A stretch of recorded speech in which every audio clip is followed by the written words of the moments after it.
Saturday morning, and I'm out for my very first spider hunt of the season. It's very early in July, and I'm still waiting for the sun to come up totally so I can go out and check on some orb weavers' webs and see what I might be able to find this morning.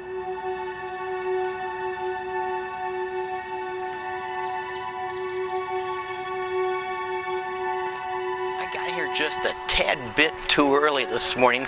The sun's not quite up high enough, and you gotta have that sun at just the right angle to catch the dew in the orb weaver's webs, or it's really hard to find them without that. So you only have a short window of opportunity, and I'll just go walk around and enjoy the sights and watch the sun come up and enjoy the birds singing, so I have the right sunlight needed to spot those orb weaver webs. Okay, right in here I see my first orb weaver web, and we're going to venture onto these weeds, get all soaking wet, and it's right over here by this little butterfly. See if we can zoom in on the butterfly.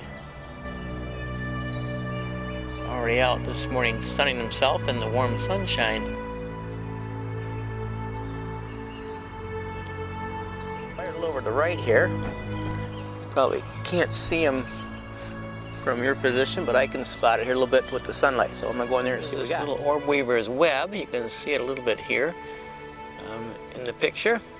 And of course he's not in his web, which is pretty common for orb weavers. So you look around to see where he might be, and look up in some of these leaves areas. I don't see anything there. Looking for his recessed area, and nothing there. Let's see. Oh, there he is. It's kind of down here under this leaf. There he is.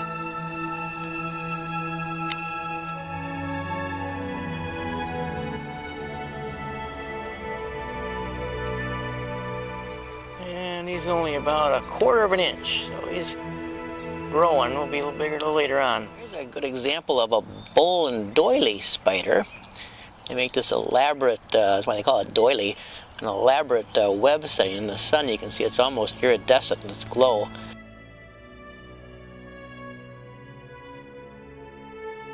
And when the insect falls into the bowl, they attack it from underneath the web.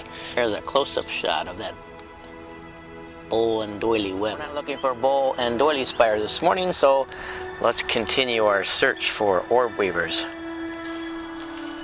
Definitely some pretty flowers or weeds growing around the area this morning. It's always fun to look at them. Another little orb weaver's web. Real tiny, but you can still see his web here. And it looks like he's sitting right in the middle of the web. Let's see how close I can get here for you.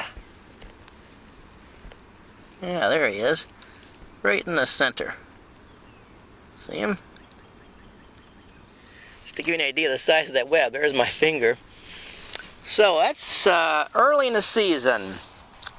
It's kind of probably all I'm going to see yet. It's still just too soon to see orb weavers' webs, at least any big ones anyway, across the field here. It's just like any other kind of hunting. Some days you do better than others. You get lucky, some days you don't. But it's awful early, and these orb weavers have not had a chance to develop yet and build their big orb weaver web. Needless to say, I did get something out of it. A lot of mosquito bites, and of course my pants, as always, that's to be expected when you go out early in the morning on a spider hunt. My pants are soaking wet here from the kneecaps down. So that's always feels yucky, and it's always good to get home and get those changed. We'll just come back a little later on in the summer, and for now I'm going to go home, get out of these wet pants, and probably work on maybe my new spider series, Spider Class 101. Thanks for watching. Have a great day.